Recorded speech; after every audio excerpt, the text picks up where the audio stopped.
You are listening to The Brian Craig Show podcast, broadcasting from sunny South Florida. Brian is joined by his wife and co-host, Kathy. Follow Brian on social media at briancraigshow.com. And now, Brian and Kathy. Welcome to the program, everyone. I'm Brian Craig, always joined by my wife and co-host Kathy. Thanks, everyone, for tuning in. So the Twitter files are going to be the focus here, and this has been an exciting weekend. We're going to go through the Twitter files. We're going to talk about them, and I mean, this is the biggest news story involving the media maybe ever. It really is, and I'm trying to think of something that would equal it. I'm not talking about the biggest news story in history. I'm talking about the biggest news story in history about the media, because Twitter is part of the media, social media, right? So it's media. And the Twitter files, of course, exposed how Twitter was working directly with the Biden campaign to hide news and to censor people on Twitter. It's been just absolutely amazing. And what I want to do is actually what Elon Musk did was pretty cool, and it worked out very well. And it probably wouldn't have been the way I would have done it, but I'm not the richest man in the world, so I think a little differently than he does, obviously. But what he did is he gave the Twitter files to a couple of guys. One of them was Matt Taibbi. I'm not exactly sure how to pronounce his name, and he's I've seen reported that he is a liberal. I know he worked for Rolling Stone, and now he has a podcast. I first heard of this guy on, I think, Friday. I know everyone else is, Matt Taibbi, I've been following. Give me a break, right? Everybody acts like they knew this guy, and I'm sure some people did, and he's well known, but most of the people that are acting as if they knew who he was, they're lying. But what he did, Matt Taibbi here, Taibbi, I'm sure someone will correct me. That doesn't matter. We'll just call him Matt. We know he's a good guy because Elon Musk picked him. He went on Twitter and went through the Twitter files and a series of tweets. So what I thought I would do is read through Matt's series of tweets about the Twitter files, and we'll talk about them. And this is really exciting stuff here. And I just want to say one last thing before we start reading through the Twitter files. I am sick and tired of this group of people who, anytime a story comes out, we already knew that. We knew it all.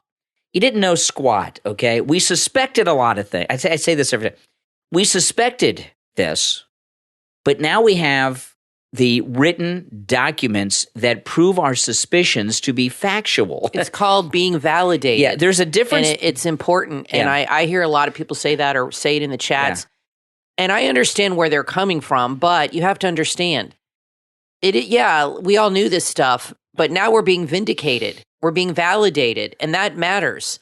And I don't know why people have this litmus test that if somebody doesn't go to jail, it doesn't matter. Well, yeah, and you have to stop thinking in those terms. Nobody in these situations let me goes explain to jail. This it's here. Politics. Let me explain this thing. But it needs to be exposed and discussed. Yeah. Not like hidden under the carpet. Like if someone is accused of murder, right, and they get convicted, I knew they did. There's a process where evidence has to be introduced to the court to prove beyond a reasonable doubt that these things are true. So this isn't a court of law; it's a court of public opinion. But we now have the documents that prove our suspicions about Twitter colluding with the Bidens and covering up media stories is factual. There's a big difference. Yes, and more importantly, what it does is it exposes the media. And it shows people who are on the left. Why do you think so many people have? You know how many people have registered as Republican in the state of Florida? Yeah. Why do you think that is? Because these lies are being exposed. Yeah. So it does matter. It does make a difference. And people that are on the left that believe that everything they hear on MSNBC, they're going to hear this stuff and they're going to be like, "Holy crap! I'm being lied to every day of my life. I need to wake up out of this liberal coma." So. And just one last thing, because something that Kathy had said about people going to jail. People rarely go to prison for these types of things. And exactly. And I know you have, well, if they don't all go to prison and get in Guantanamo, we're losers. grow up, guys. Okay, grow up. These kind of people don't go to prison. But what happens is they're totally exposed and discredited, and they lose. Not only do they lose their positions of power, they lose them forever. And people connected with them also lose their positions of power forever. So you got to take the victory. What happens a lot with our conservative friends is a lot of people that are conservative. We've been on before Trump came down the escalator. Republicans were losing all the time, and a lot of Republicans are comfortable being victim losers all the time. We're winners here, and thank the Lord above that Elon Musk is on our team here. So let me go through this. I'm going to read through Matt's Twitter files here from Twitter, starting from one, and it goes down quite a few. And we'll talk about them as we go. But this is just amazing. So let me say real quick before you get into it. Twitter, I don't think a lot of people that are MAGA have left Twitter. You need to get back on and get engaged. Twitter is very, very important, okay? And you've had a major shift. It's been a flip. It's been a complete 180. You're going to find out. You had an organization working with the liberal government, suppressing information, and Brian's going to get into this, all this stuff. Now you have a guy on our side who is running Twitter. Everybody in the media is attached to Twitter, watches Twitter. They get all their news from Twitter. This is huge. It is extremely huge. Let me read through these. We have the biggest media outlet across the world. Now a guy that is on our side. Yeah, and now I'm going to start with one, and we're just going to read down through them, and I'll tell you the number, and this is like just amazing. Okay, so here, I'm going to go right through Matt's Twitter. Here's one, and he just simply wrote, thread, the Twitter files. So everything that follows is that thread. Number two, and he put a number next to each one, so you know where, so that when you read them on Twitter, you know which order. Number two, what you're about to read is the first installment in a series based upon thousands of internal documents obtained by sources at Twitter. 3, the Twitter files tell an incredible story from inside one of the world's largest and most influential social media platforms. It is a Frankensteinian tale of a human-built mechanism grown out of the control of its designer. 4, Twitter, in its conception, was a brilliant tool for enabling instant mass communication, making a true real-time global conversation possible for the first time. Now, Kathy, this part here, I just want to stop here. This is so true. Okay, this is the 4. Again, he numbered all of these so you know which order to read the files in. Twitter, in its conception, was a brilliant tool for enabling instant mass communication, making a true real-time global conversation possible for the first time. See, that's what the globalists and the media and the politicians hate, is that it's a global community where people can talk about everything without the filters of New York Times and the network newses and all of that, and they lose control of the dialogue and of the conversation. So here's 5. In an earlier conception, Twitter more than lived up to its mission statement, giving people the power to create and share ideas and information instantly without barriers. This reads like a novel. 6, as time progressed, however, the company was slowly forced to add those barriers. Some of the first tools for controlling speech were designed to combat the likes of spam and financial fraudsters. 7, slowly over time, Twitter staff and executives began to find more and more uses for these tools. Outsiders began petitioning the company to manipulate speech as well, first a little, then more often, then constantly. Here's 8. By 2020, requests from connected actors to delete tweets were routine. One executive would write to another, more to review from the Biden team. The reply, see, there's a message right there. The reply would come back handled. So these are the emails that are coming out. So you can see with concrete evidence what was going on. So the Biden team would go to them and say, we need you to delete this tweet. We need you to delete this message. We need you to suppress this.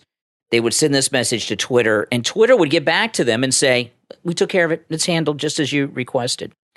9, Celebrities and unknowns alike could be and now each time he does this, he has the screenshot that shows what he's tweeting here to be true. Number 9, celebrities and unknowns alike could be removed or reviewed at the behest of a political party. Always the Democrats, though, right? 10. Is there any evidence of any Republican making a request to remove a person or remove a story? Not that I've heard. Well, there you go. I mean, before you continue, that tells you a lot. Mm-hmm. All the people that are making requests to delete people and to block stories and suppress information, it is all coming from the left. If you're a liberal, doesn't that bother you? We're not the ones stopping information here or suppressing people's speech. The liberals are. Of course, liberals think it's all okay because they're always right and whatever they do is for the greater good. No, your party is a party of control. It always has been. So just wanted to point that out. It's all coming from the left. Mm-hmm. So here's number 11. The system wasn't balanced. It was based on contacts. Because Twitter was and is overwhelmingly staffed by people of one political orientation, there were more channels, more ways to complain open to the left, Democrats, than the right. Number 12. The resulting slant in content moderation decisions is visible in the documents you're about to read. However, it's also the assessment of multiple current and former high-level executives, and that would be within Twitter. Then, okay, hold on. So wait, they're saying so that plays off what I said. They're saying the reason that liberals were doing more controlling is because they had the access and the conservatives did not have the avenue. Well, they had the context. They had the contacts at Twitter where they could get somebody on the phone or had their private email. So let's see if Elon Musk does anything like this, which I don't think he will now that he's in control. And I'm sure he's going to hire people from all different walks of life and different political persuasions. Let's see if conservatives start doing this, which I don't think they would. I don't see conservatives. Mm-hmm. Of course, most politicians that are conservative are really in with the left. They're just rhinos. They're really liberals. So, you know what I mean? Yeah. And now it skips down a ways to number 16. I'm going through Matt's tweets and they're all numbered. This is number 16. The Twitter Files Part 1. How and why Twitter blocked the Hunter Biden laptop story. 17. On October 14th, 2020, the New York Post published Biden's secret emails, an expose based on the contents of Hunter Biden's abandoned laptop. 18. Twitter took extraordinary steps to suppress the story, removing links and posting warnings that it may be unsafe. They even blocked its transmission via direct message. There's that word they like to use, unsafe. Yeah.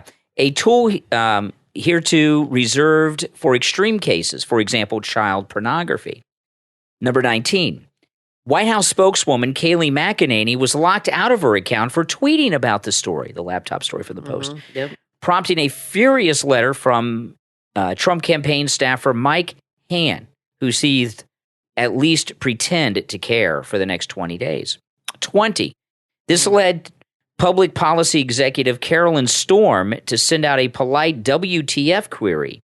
Several employees noted, employees of Twitter, several employees noted that there was tension between the comms policy teams, who had little or less control over moderation, and the safety trust teams. 21. Storm's note returned the answer that the laptop story had been removed for violation of the company's hacked material policy. And I remember when that happened. Number 22. I'll say this about that, okay? The traditional media during the Vietnam War era regularly published, and not just the Vietnam War era, other eras too, but there were some high points like the Pentagon Papers and stuff. The mainstream newspapers have throughout history published classified materials. That's called having sources. They would give secret stuff to reporters and they would go public with it. And the courts have ruled that media outlets are not committing a crime when they publicize. That's what the Pentagon Papers was about, publicize classified materials. Okay, this is number 22. Although several sources recalled hearing about a general warning from federal law enforcement that summer about possible foreign hacks, there's no evidence that I've seen of any government involvement in the laptop story. In fact, that might have been the problem. 23. The decision was made at the highest levels of the company, but without the knowledge of CEO Jack Dorsey, with former head of legal policy and trust, Valaha Gaddy, playing a key role. That's the woman that was like running everything. She was plausible deniability. They kept him out of it. Number 24. They just freelanced it, is how one former employee characterized the decision. Hacking was the excuse, but within a few hours, pretty much everyone realized that wasn't going to hold, but no one had the guts to reverse it. 25. You can see the confusion in the following lengthy exchange, which ends up including Gaddy and former Trust and Safety Chief Yoel Roth.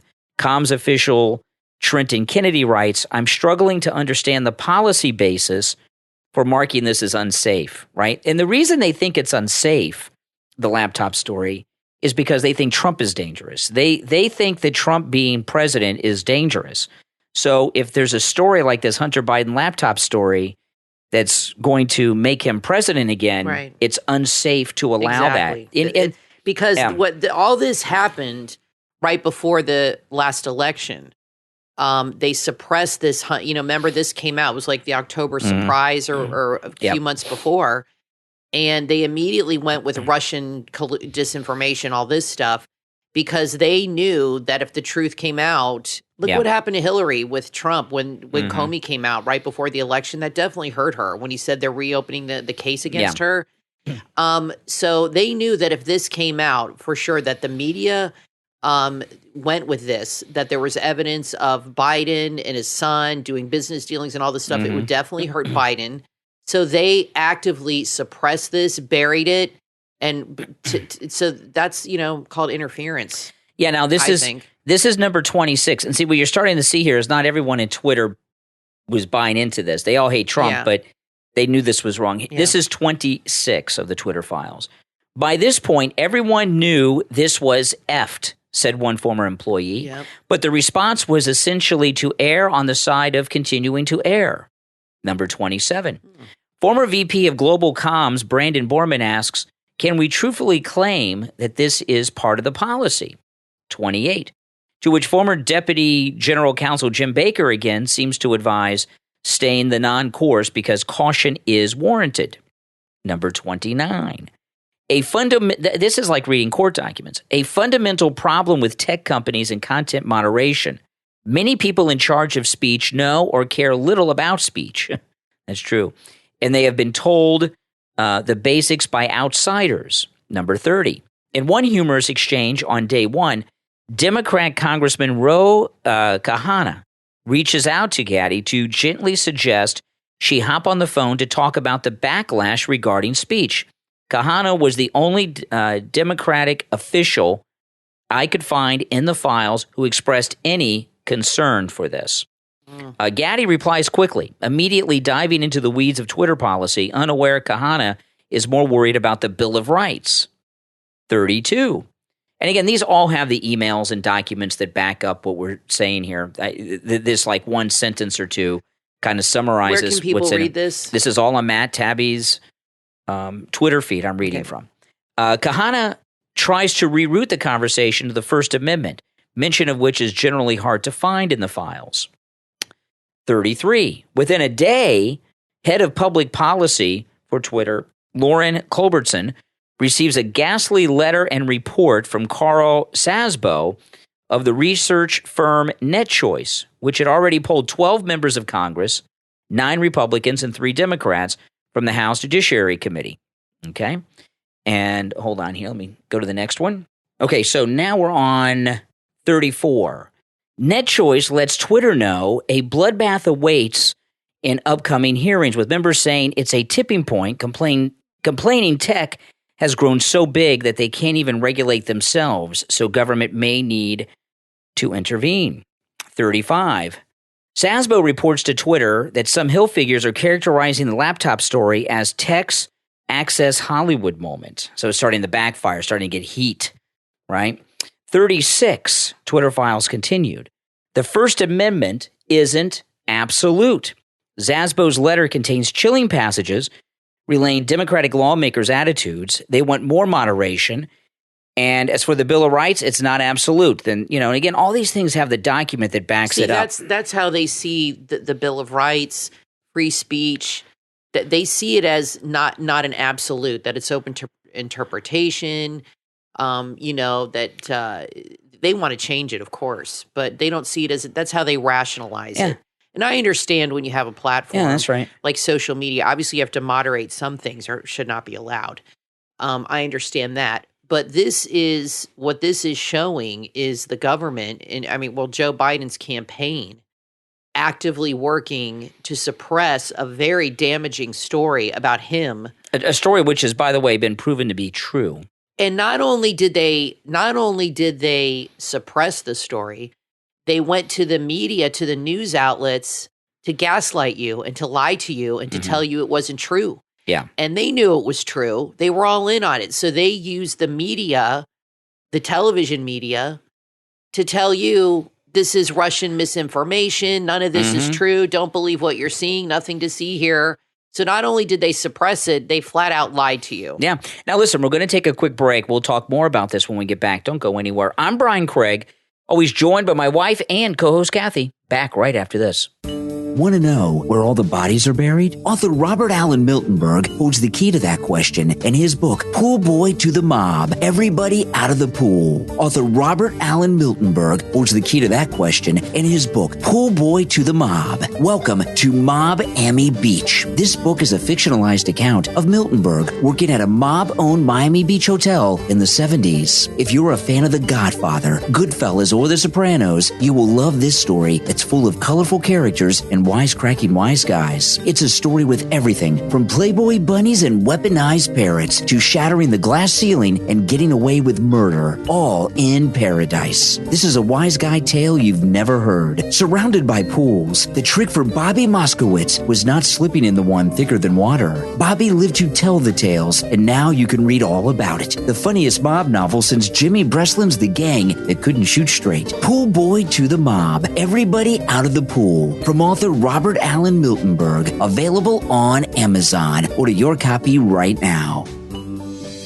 Are you looking for the perfect work-at-home opportunity? There's never been a better time to make money from the comfort of your own home by teaching world geography. GeographyCoach.com has all the resources you need to learn world geography and make money with your expertise. You'll be given a step-by-step guide that makes it easy for anyone to learn world geography. No experience is necessary. This 4-session online workshop will equip you with the knowledge and skills you need to tutor anyone in world geography and make money while you're working from home. If you're looking to start an easy side hustle and earn some extra income, this is your sign. Head to GeographyCoach.com and get started right now. GeographyCoach.com. 5527, runway 8 kilo, you're clear for takeoff.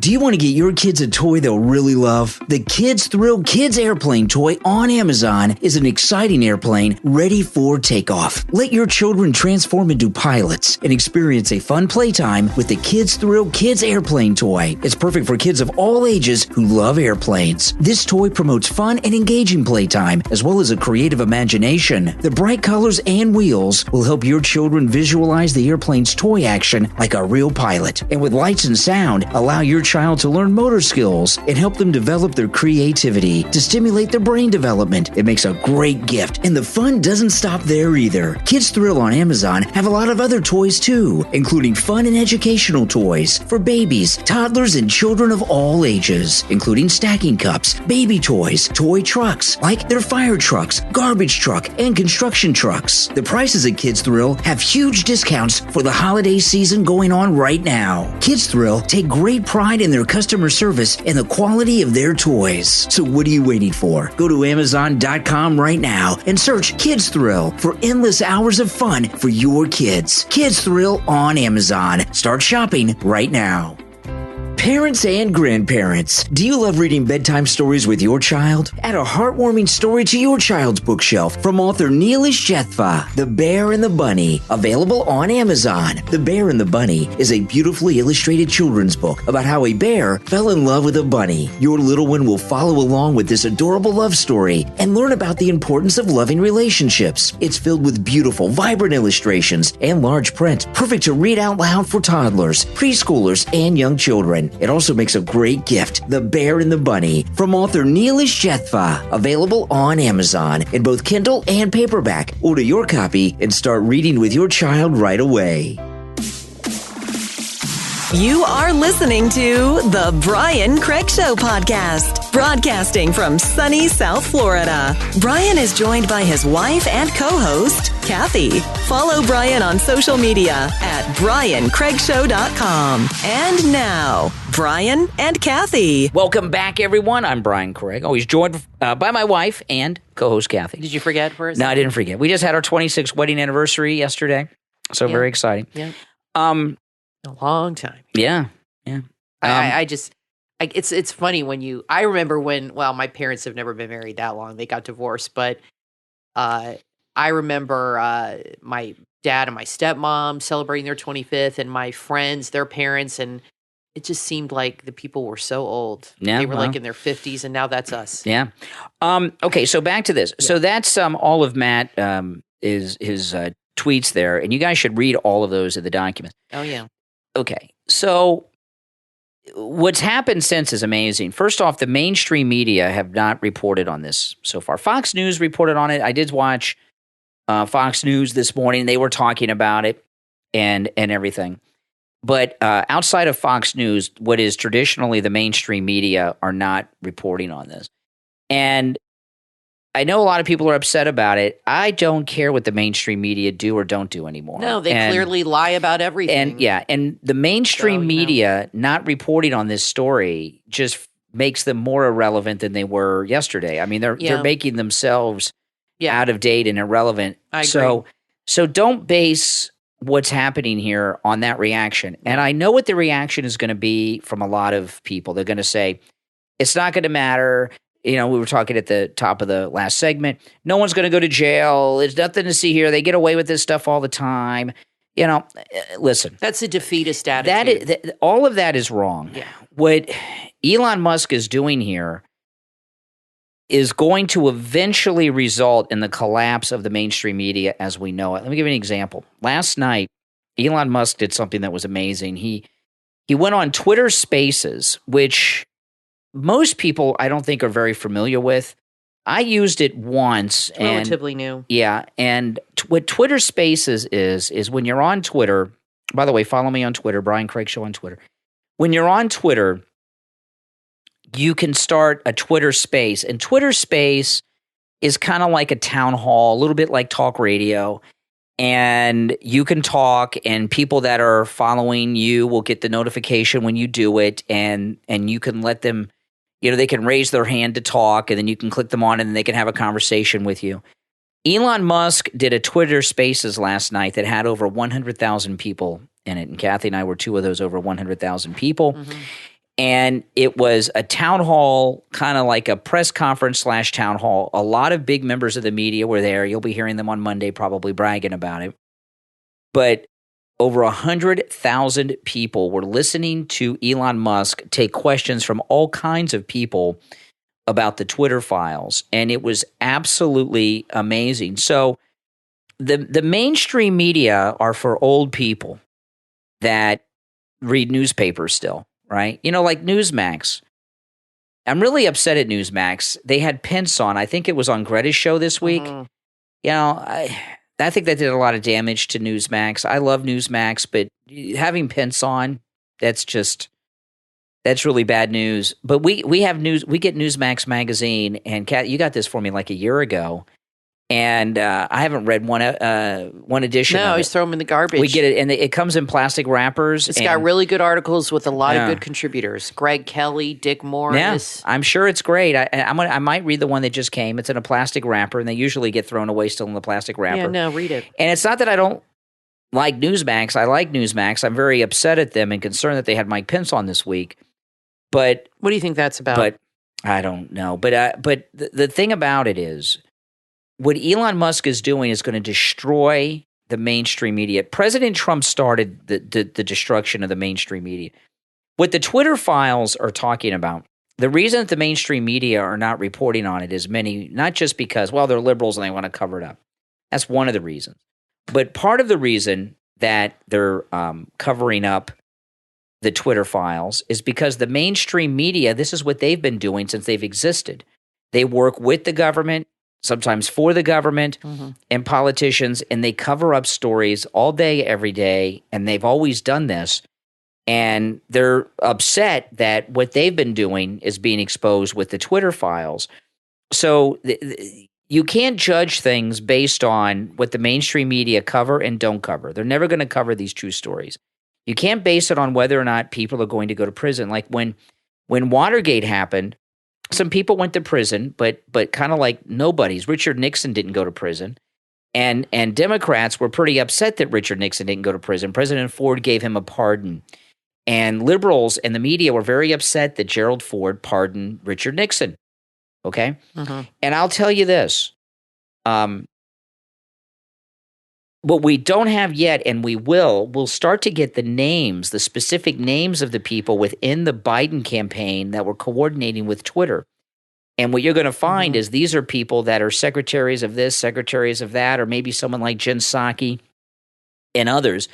And what's going to happen with these Twitter files is going to be the largest, most exciting, highly rated congressional hearings since the Watergate hearings. What's going to happen, the Republicans in the House are going to have hearings. They're going to call these people in with the Twitter files, and they're going to be called out on the carpet. And names will be given, and it's going to be huge. Now, none of these people will probably go to jail, okay? If anyone – I don't know – if I'm not a lawyer, I don't know if a crime has taken place by covering this up. It could be probably not. It could just be like malpractice. You know what I mean? Highly unethical. I don't know if there's anything criminal probably not with doing this, but it certainly is going to get a lot of people incredibly embarrassed and expose a lot of things. And what people are going to find is you come back in 5 or 10 years, the mainstream media as we know it today is not going to exist. When I say President Trump started this and now Elon Musk is finishing it, when President Trump started talking about the fake news media and challenging, like for example, in the first campaign when Trump said they're not sending us their best, they're sending murderers and rapists, and the media said, he says all Mexicans are rapists and all Mexicans are, if they're not a rapist, they're a murderer. And President Trump said, no, that's fake news. He says, I didn't say that. I said, among those they are sending are rapists. It's like when England sent all the criminals to Australia. Exactly. But they got rid of all their degenerate, low-life criminals and sent them to another country. Yeah. And that's what they were doing here. And still, Mexico was probably emptying the prisons and sending all the people that were causing all the problems. But guess what? They're still having problems. Yeah. That doesn't fix the problem. And that's just one example, though, with Trump. Yeah. But what Trump started doing was calling out the media. And this fake news thing was not just a line. It turns out to be fact. And people were like, well, it is really fake news. And now Elon Musk is taking it a step further with these documents. And it's absolutely amazing. It is amazing. In this, I wonder what else he's going to uncover. I'm very curious because Twitter's been around a long time. And I'm wondering if there's anything with Hillary or anybody else that's, he has access to all this stuff. What else is he going to uncover? Well, yeah. That's what's exciting. You guys got to get on Twitter and get engaged. It's super, super important. Oh, yeah. And during this Twitter Spaces session with Elon Musk and over 100,000 last night, he was taking questions and he was saying a lot too. He was like on his private jet. You could hear the jet engine, and when people were asking questions, Elon Musk would have to mute his mic because the jet engines were interfering. It was so loud. It was pretty amazing. It was really amazing. And he got a lot of great questions and he said a lot of interesting things. And one of the things, though, that someone asked him about, and he says, well, more will be coming out on this too. What was Twitter doing after Biden was in the White House? What things have they been doing since then? Right. And I bet you a whole heck of a lot. And see, here's the deal. And I've thought this for many years. All of the media is controlled by the deep state, like the intelligence communities and all this. They control all of the media. Not They anymore. always have. And that's what's going on here. One person asked Elon Musk, are you concerned for your safety? What happens if we wake up one morning and read a story that Elon Musk committed suicide? And Elon Musk's answer was unbelievable. He says, if there's a story that I committed suicide, it's fake. I did not commit suicide. He said, I'm not suicidal. Yeah, and he made a very big deal about that. And I was like, whoa. You know what I like that he does? So when you get on Twitter, make sure you follow Elon and Brian and myself. Yeah.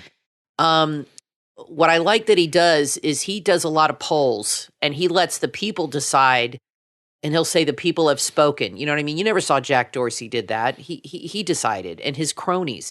Elon Musk puts a poll out there, and whichever way the poll goes, that determines what he does. He did that with reinstating Trump. He did that with unblocking people across the board.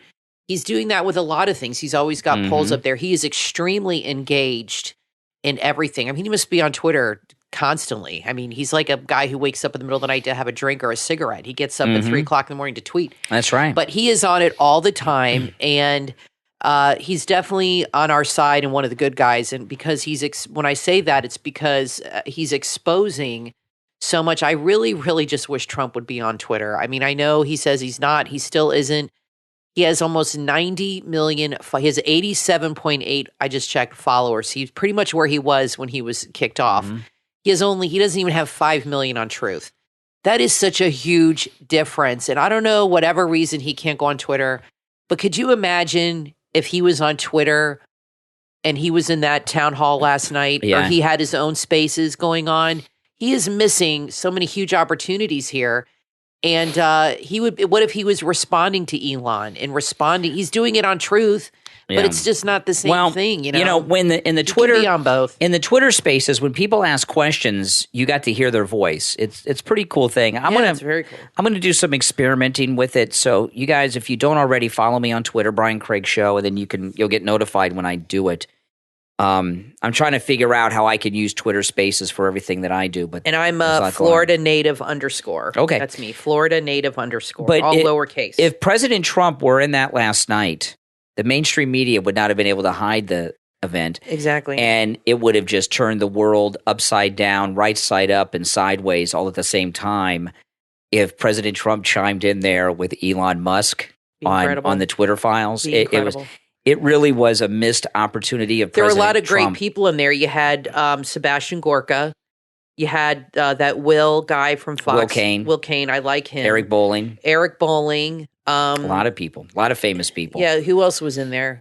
Oh, gosh. Who is he reinstated now? He said a lot of people. Is Mike Lindell back yet? I haven't seen him back yet. But it was amazing. And, if President Trump had been in that Twitter Spaces last night, it would have been huge. And I know people have said legally he's not able to. Well, I haven't heard President Trump say that. And I don't believe anything that I hear other people say about President Trump. Well, I'm curious about... No one should. Yeah. But if he can get involved in Twitter, because this Twitter Spaces thing that Elon Musk did last night is not going to be the last one. If he did one with President Trump, it's an amazing opportunity in a way to reach people in numbers that I don't think anyone realized. Twitter Spaces has been around for a little while, but it hasn't really become a thing. And now that Elon Musk is using it, people are going to start to get curious about it and use it. And it's a means of communication that President Trump really needs to take advantage of. Well, and I'm interested how it affects what's trending. Because before, that they were very much controlling what was trending. Yeah.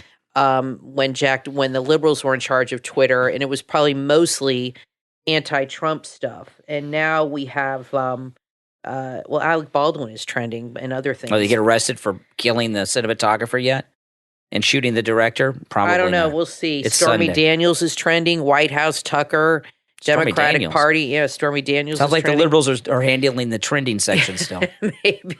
No, I think it's much more real, organic than it used to be. And because before I'd see what was trending, and it was definitely anti-Trump heavy. Yeah. But, it's just changed. Twitter's definitely changed very quickly. I want to thank all of our Patreon supporters for their support. And I actually posted a vlog today that is there just for Patreon supporters. So you Patreon supporters, go to the Patreon page, and, I'm moving this week into our new radio station, and I made a YouTube video. I made a vlog on Friday giving a tour of the old radio station.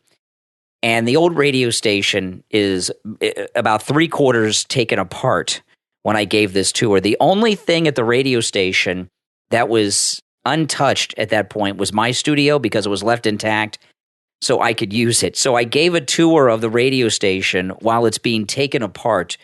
And it's a look at a radio station you probably haven't seen, and it's up there just for Patreon supporters. So if you're a Patreon supporter, make sure you go to the Patreon page and watch that video. And if you'd like to become a Patreon supporter and have access to exclusive content like that, there is a link to my Patreon page in the description of this and every episode, as well as a direct link on my website, briancraigshow.com. And I want to take a moment to thank our top Patreon supporters. Our top Patreon supporters get a live on-air thank you shout-out on each and every episode. So the names you will hear now are our top Patreon supporters. I want to thank Andrew and Connie, Christine, Gary, ETW, Chuck, D, Pamela, Rick, Rich, Nick, Wesley, Macho, and Rome, Wisconsin. These are our top Patreon supporters. And don't forget, guys, you Patreon supporters, go and watch that video. You've never seen a radio station look like this. I mean, I don't even know if I have taken apart like this, and I've never seen so many wires anywhere in my life. So go and check that out. All right, guys, we're going to take a quick break. When we come back, there's a lot more to talk about. Don't go anywhere.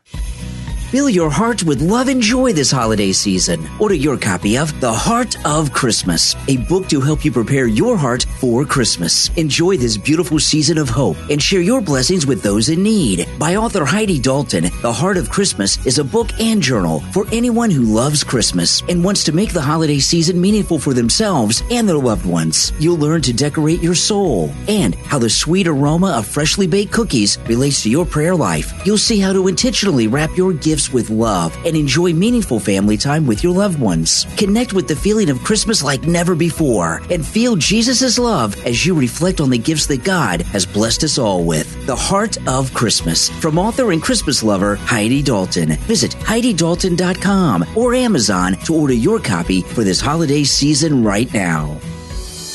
Do you know someone who's living with a dementia-related illness? Are you a relative, a caregiver, a friend? Are the ever-changing behaviors and emotions that go along with dementia a challenge for you? The book from author Heidi Dalton, Reflections of Hope, a devotional journal for those loving someone with dementia, was written just for you. Reflections of Hope is a comforting friend for your journey, written with authenticity, compassion, and grace for the caregiver by someone who has been there. You are not alone. This is a great resource for personal use, support groups, and church groups. Available in both ebook and paperback. Reflections of Hope, a devotional journal for those loving someone with dementia, from author Heidi Dalton. Available on Amazon, BarnesandNoble.com, Books A Million, and the author's website, HeidiDalton.com. If you're looking for the perfect tees for your loved ones, check out the Etsy shop, First Up Co. on Etsy.com. The designs are colorful, whimsical, with a great variety of styles, colors, sizes, and themes. Whether you want tees for holidays, birthdays, religion, sports, Mother's and Father's Day, nurses, funny tees, and that's just the beginning. The selection at First Up Co. on Etsy is huge. You'll find all kinds of tees for everyone you know. Also enjoy fast shipping. First Up Co. is the best place to get your Christmas gifts for everyone on your Christmas gift-giving list. Go right now to First Up Co. on Etsy. Just search First Up Co. That's all one word on Etsy.com. What would you do if you woke up in a place that was heavily alien and you had no idea how you got there? In the book from author M.K. Hussein, Fabric, Day One, Origins Unknown, available on Amazon, meet Max, who wakes up suddenly to find he's prisoner in a maximum security facility. He doesn't remember much, not even his name or why he's been detained. Somehow, he manages to escape the wretched place only to discover something far worse. The world is not how he remembers it before he had awakened. The past, present, and future have somehow collided into one. Nothing is the same as it was before. Trapped on this new world, he finds out he only has 3 days to live and only 3 days to find a cure. He has to walk through a mystical door that has only room for one. The only problem is he's not the only prisoner on the planet. What happens next? Find out when you read Fabric, Day 1, Origins Unknown from author M.K. Hussein. Available on Amazon in Kindle and paperback.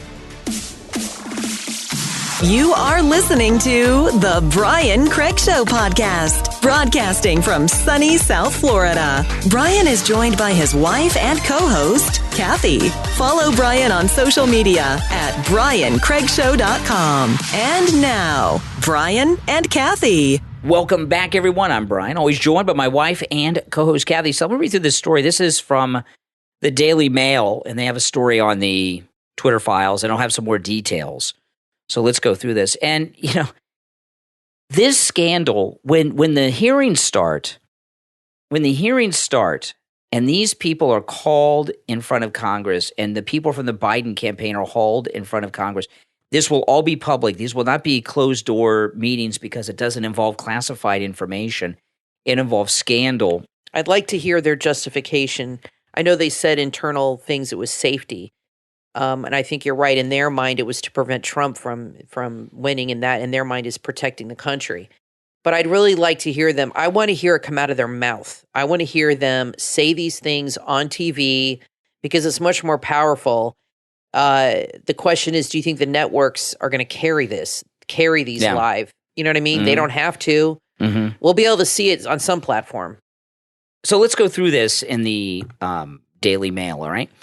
And we'll pick up some new information and all of this. This is so exciting. We are living through a very historic moment here with the Twitter files.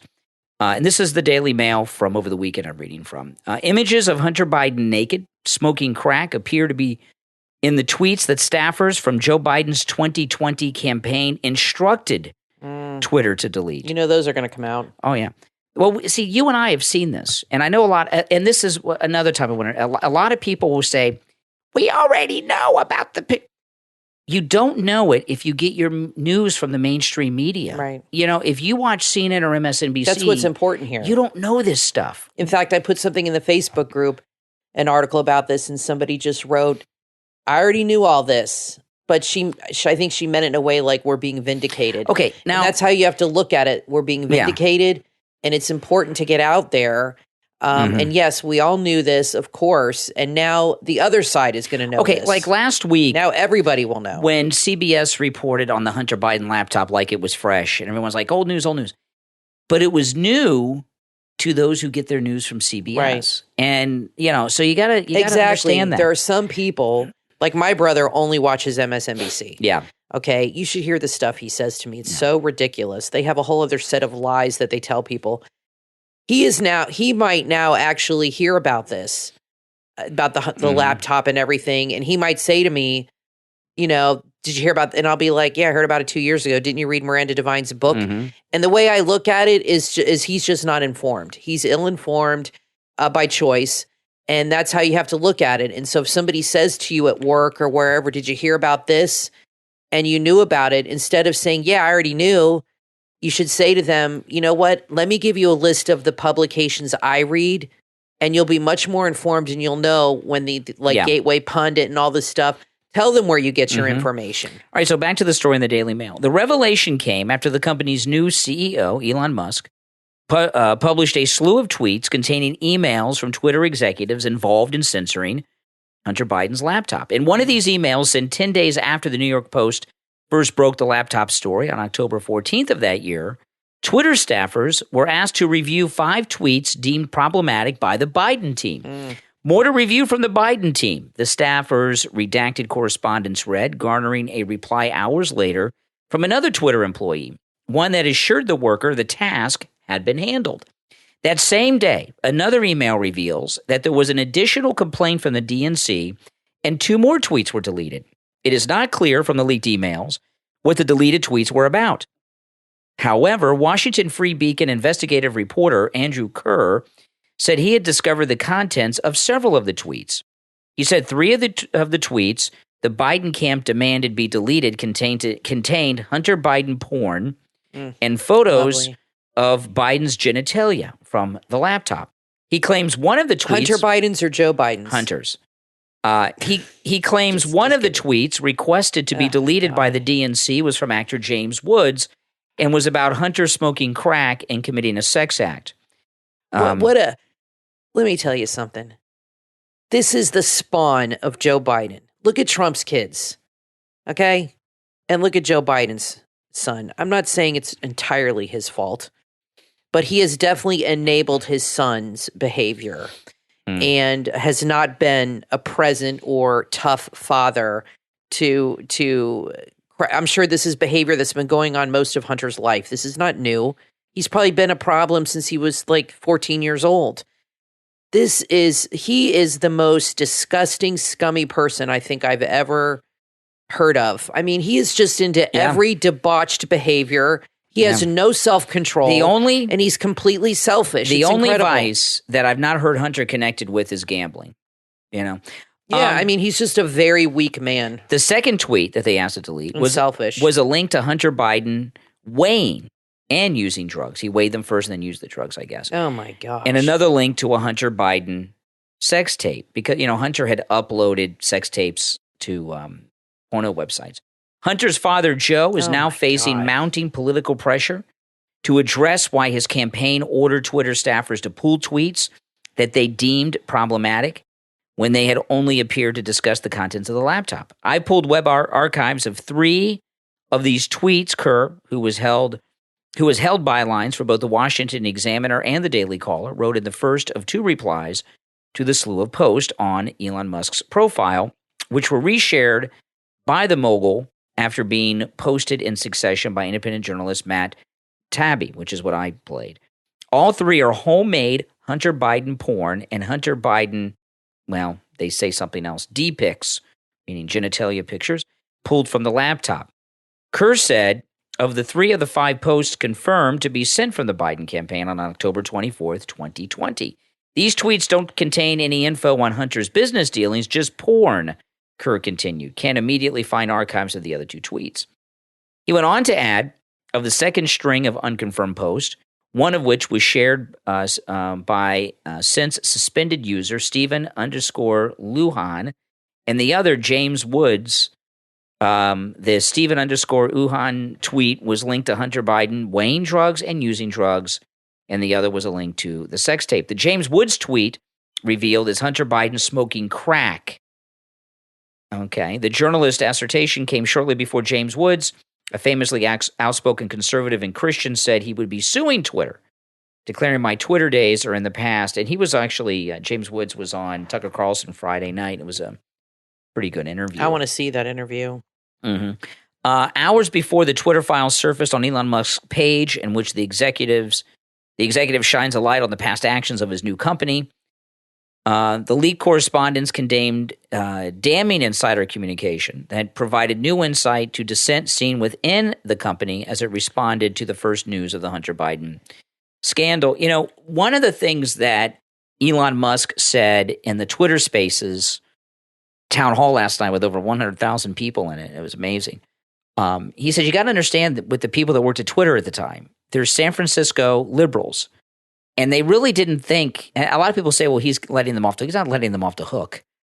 They really didn't think what they were doing was wrong. There's Silicon Valley, San Francisco liberals. They really feel like they're protecting the country. That's right. And I've always said this, liberals have a God complex. Yeah. That conservatives don't necessarily have, because we have our God, and we know that he's higher up than anything we could ever they're be. godless. But they don't believe in God for the most part, so they're gods in their own mind, and they have their idols that they worship, meaning money and power and control. And I'm not saying conservatives aren't like that, but it seems to be a personality trait more likened to a Democrat. And you can go back through time in history, like you've talked about how they controlled slaves, and they'd like to have that control over people. Those were all Democrats. It's a mindset that has continued throughout to this day with this party. And they really feel like they're doing the country a favor. And that's why you hear the narrative how we're dangerous, Trump's dangerous, and all this stuff. They truly believe that. That's not just a talking point. They really believe that if we could just all leave the country, that they could create this utopian world and redo the Constitution and everything would be perfect. Meanwhile, I promise you 90% of the criminals in jail are liberal and are Democrats and voted Democrat at one point in their life. They're the dangerous party. We're the law-abiding citizens for the most part that work and own businesses and all this stuff. They're the one. You think all the bums and drug addicts on the streets are conservatives? Mm-hmm. No. Well, all these DAs letting criminals out, they're all liberals. This is something that you guys, I think, got to be very careful of doing. Don't discount all this information that's coming out. Some of the things we've talked about before. Oh, well, I've known about this. Yeah, but most people didn't, and now we got the proof showing our suspicions. But the left needs to know. Or they're not going to go to jail for this. Don't discount this information that's coming out. This is when you do that, you're helping the left cover it up. Listen to this. Elon Musk slams the New York Times for ignoring his expose of how Twitter censored the Hunter Biden laptop. His woke outlets, including the Washington Post, New York Times, CBS News, and ABC, all avoid the story too. Elon Musk promoted the Twitter files on Friday, which some outlets have ignored. The files contained leaked Twitter correspondence about the Hunter Biden laptop. The New York Times and Washington Post are two major outlets that have not covered them. Publications that had covered the files include Politico, CNN, and NBC. Well, that's at least they covered. NBC dampened the news by suggesting the emails don't reveal anything new. And in fact, on MSNBC, they said that this actually makes Twitter look good, that there is some moderation. They're trying to do spin. This is devastating. Damage control. And when the Biden campaign people who went on to work in the White House are found to be the ones on the other side, because we've gotten names of the Twitter people, but we haven't gotten the names of the Biden staffers who were doing this yet. There's going to be very well-known names, and there's no way Jen Psaki was not involved in this, because Jen Psaki was the press person all along, even with the campaign. So definitely came from her office. Yeah, so this involves media and messaging and things. So this is right down her area. So Jen Psaki has to be connected with this. And this is, I would say, it's without a question the number one biggest story involving the media in history, because the media have been exposed here. But this is probably the biggest story in 20 plus years overall. And you don't want to discount it. No. You want to, you really got to share this. And the best way to be a part of all of this is to get back on Twitter. If you have not, get on Twitter, be active. And I agree. It's our community again. Retweet, get involved, follow Elon Musk. Exactly. The Twitter has completely changed now. And you have somebody who wants the truth known, and he is releasing so much stuff, and there's going to be even more to come out. And it's really important to get on there and retweet articles, comment, let people know, let your voice be heard. It's a different game now. Yeah, that's right. Now, listen, we're going to take a quick break. When we get back, there's much more to talk about. Don't go anywhere. I'm Brian, always joined by my wife and co-host Kathy. We'll be right back. It's always a good time for a sweet treat, especially during the holidays. In the Etsy shop, 808 Hometown Bakes. That's all one word on Etsy.com. Sell the sweetest sweets around, and they're delivered right to your door. Their delectables include chocolate brownie cookies, Rice Krispie treats, chocolate chip cookies, sugar cookies, pies, and much, much more. They have all your favorites at 808 Hometown Bakes on Etsy. You can also have them sent directly to someone you love. They make a great gift for a special occasion or as a holiday gift. Use the promo code SAVE10 and save $10 off your purchase. Start shopping right now. 808 Hometown Bakes. That's all one word on Etsy.com. Get ready for a compelling story about life-changing experiences, unique discoveries, kindness, and mystical visions. Authors Faye and George Chamberlain bring you Connections Past, an inspirational mythic thriller. If you enjoy page-turning action and adventures, this is a book you will not be able to put down. It will take you on an exciting and thought-provoking journey. Could acts of kindness make this world a better place? 26 years after her mother's death, Geneva finds herself on a journey to fulfill her mother's prophecy. prophecy. Along the way, she meets improbable allies and is drawn into unknown realms. What follows is a mythic thrill ride of twists, turns, and self-discovery. Available in Kindle, paperback, and hardcover editions. Connections Past from authors Faye and George Chamberlain. Order your copy right now on Amazon or visit the author's website, chamberlainbooks.com. 5527, runway 8 kilo, you're clear for takeoff.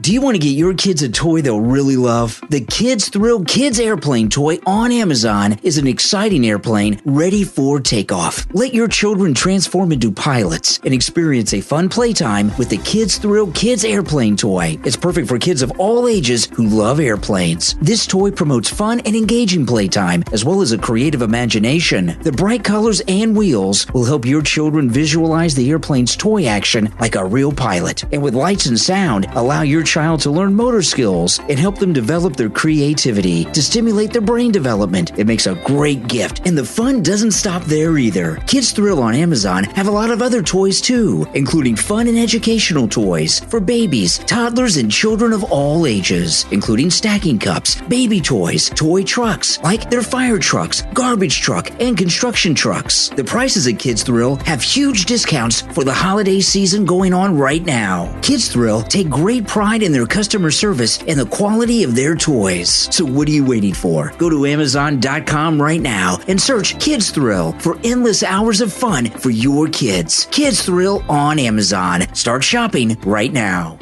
If you work on a computer every day and experience the soreness of a stiff neck, you don't have to deal with the pain any longer. Let the tension melt away with the Beta Centauri Cervical Neck Traction Pillow. Once you lie on the Beta Centauri Traction Pillow, you'll feel your neck stiffness disappear within just 10 minutes. It's your new magic neck pain reliever, and it's ready to be carried wherever you go for fast and easy neck pain relief. Boost your productivity and enjoy relaxation at home, at work, or on the go. And share some neck relief this holiday season by giving the gift of a Beta Centauri neck traction pillow. Order yours right now on Amazon. Just search Beta Centauri.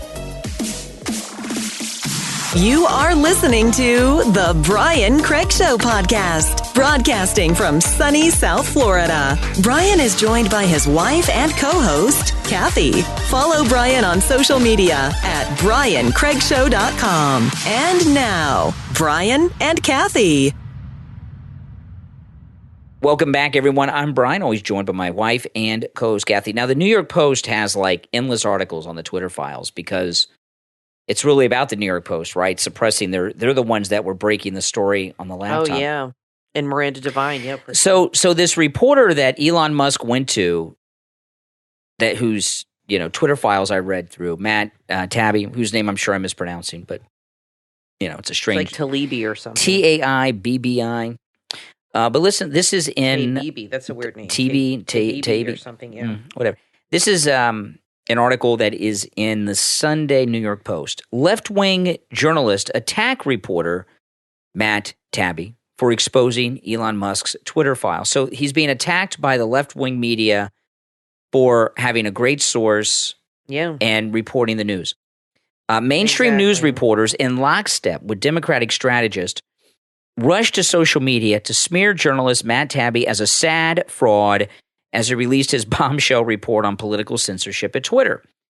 Matt Tabby, what sad, disgraceful downfall, Daily Beast columnist and New York Times contributor Wahat Ali posted, selling your soul for the richest white nationalist on earth. On Friday, billionaire Elon Musk, who vowed to give the social media giant a free speech overhaul when he bought it last month, released to Tabby a shocking collection of inside correspondence proving everything that we've been talking about.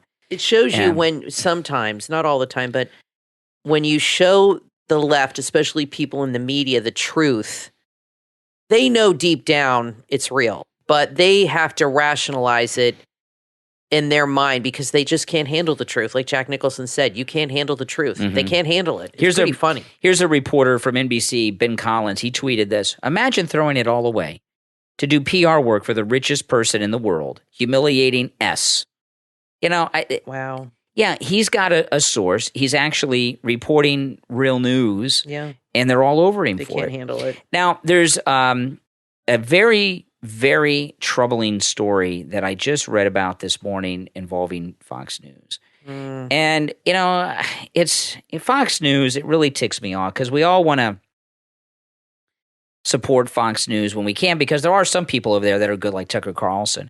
Gutfeld. But Fox News has fired Lara Trump. Now, she's been a pundit, a paid pundit, and I think she's had a Fox Nation show. I could be wrong about that. But she has a show on Fox on Saturdays. On Saturdays? Yeah, with Leo Terrell. Oh, okay. I've seen it a couple times. It's like 4 people, and that really funny comedian Joey guy, I can't remember his name. Yeah. He's really funny. They have different guests, but yeah, she's had like a show on Saturdays for an hour for a while now. Okay. Yeah. Well, and she's also been one of those Fox News contributors. You see her on all the shows commenting. Well, they fired her. And she's really the only Trump family member that is a contributor. She's on there regularly.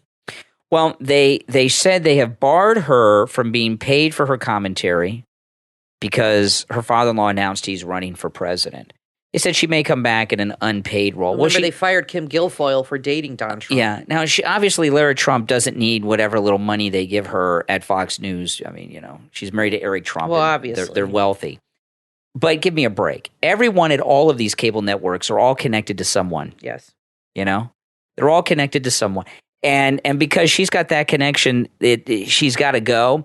This is just the Rupert Murdoch. Everything that's connected to the Murdochs, they hate Trump. They're trying to shut out Trump. And it's just another reason not to watch Trump. And I got to tell you, to watch Trump? Or not to, I misspoke, not to watch Fox because of their treatment of Trump. Now, I got to be very selective who you watch. I got to tell you, though, I'm going to give Newsmax a bit of a break temporarily. This thing with having Mike Pence on we were talking about earlier, that's just bad news. And I agree. And I've been thinking, because we talked about it earlier in the show, how that happened. I believe it was on Greta's show, so maybe Greta did it like on her own. Oh, you know what I mean? She was on there. Yeah, there you go. Yeah, there you go. Yeah. But still, it should not have been allowed. It should not have been allowed. Who wants to hear anything Mike Pence has to say? Okay, now Chris Wallace has this show called "Who's Talking to Chris Wallace?" Yes, he does interviews. Is that on HBO? Where is that show at? I'm not sure. He did one interview. I saw a clip. I can't even remember who he interviewed. And he interviewed somebody. He interviews exciting people, right? Gloria Estefan. Oh, yes. I haven't heard that name in about 20 years. This is like a show out of the 80s. But they're appealing to an older audience, I think. He interviewed Anita Hill. And I'm not going to play the clip. I'm just going to read this to you because I don't want to hear his voice. I watched this the video of this, and I pulled the audio out to share it with you. But I did not want to hear his voice. And I know you guys didn't. Anita Hill reveals to Chris Wallace she was shocked and called campus cops after Jenny Thomas called her demanding an apology. That's Clarence Thomas's wife. Listen to this. This is an interesting story. So at some point, let me see if they got the date here. I'm not exactly sure when this was in 2010. So this was almost 20 years after the hearings. This was in 2010. I like Jenny Thomas, Clarence Thomas's wife. And I don't believe much of what Anita Hill says. I don't even know if I believe what Anita Hill testified to was the truth. And even if it is, it was nothing. It was a joke about a hair on a Coke can, she told, a Pepsi can or a Coke can or something. I don't even know if that was true. But anyway, what she told Chris Wallace is that Jenny Thomas called her demanding an apology for what she did to her husband. And she left a message on her machine. She saw it on the ID, and she called the police on Jenny Thomas like she was being harassed. Now, I don't know what possessed Jenny Thomas to do that. Anita Hill, if it's untrue, Anita Hill may believe it to be true at this point. Her whole life is built around this. She's like a tenured college professor that made movies.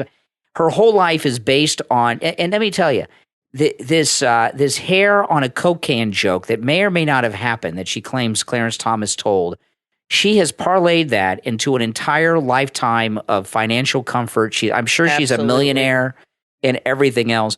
There's no way she would admit to anyone, not even herself, that it is not true. So I don't know what possessed Jenny Thomas in 2010.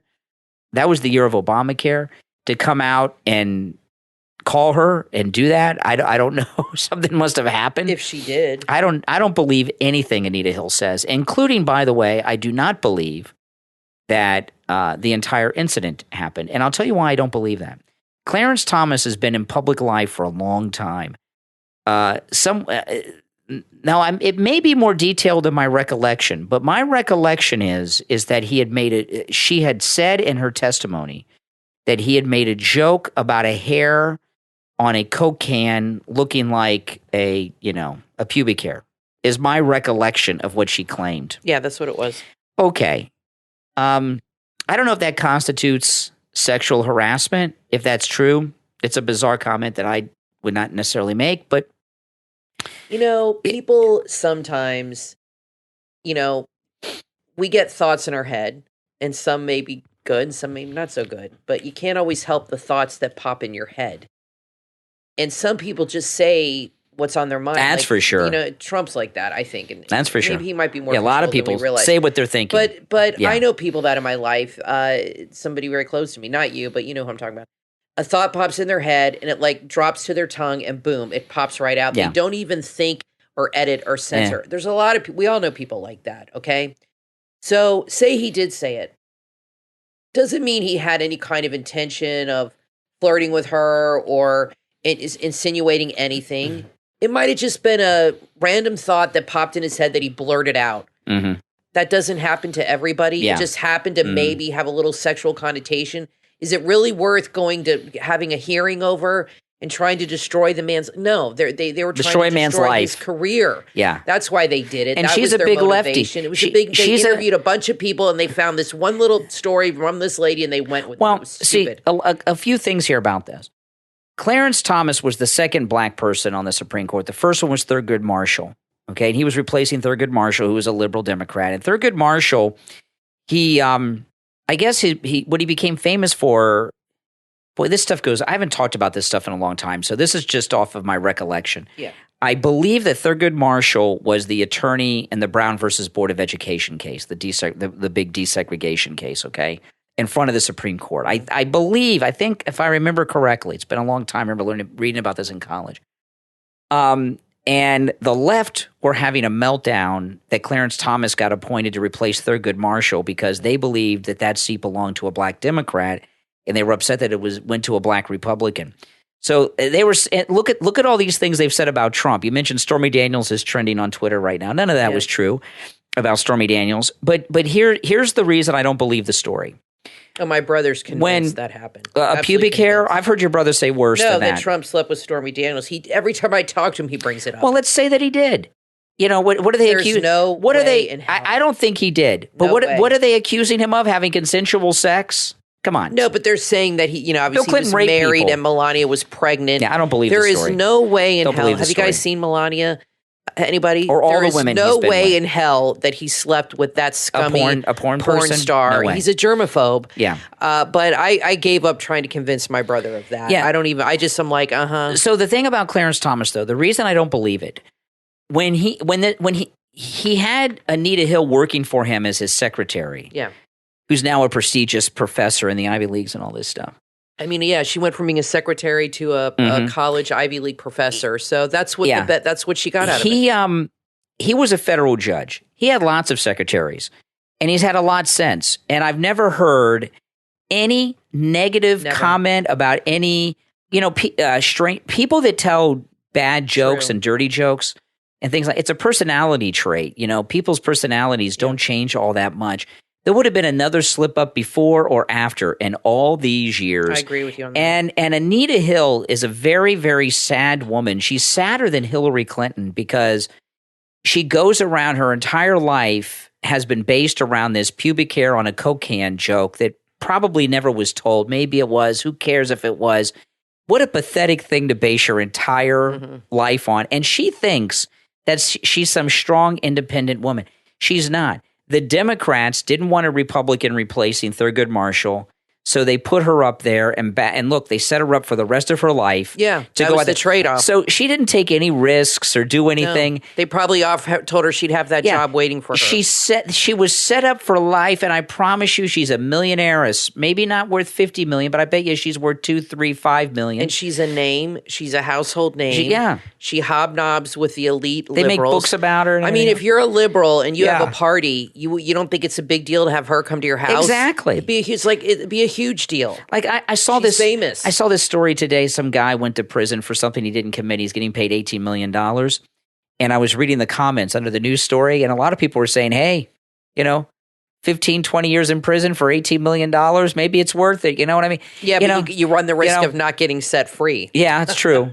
But or being found out. But Anita Hill didn't risk a damn thing. She's not Rosa Parks, okay? Even though she goes around pretending she's Rosa Parks. I wouldn't go to prison for any amount of money. I wouldn't either. Way. But it's like a scary Well, maybe it wasn't a good analogy, but you understand what I mean about Anita Hill. Yeah. Well, listen, guys, we're all out of time. I'm Brian, always joined by my wife and co-host Kathy. Thanks, everyone, for tuning in, and we will talk to you next time.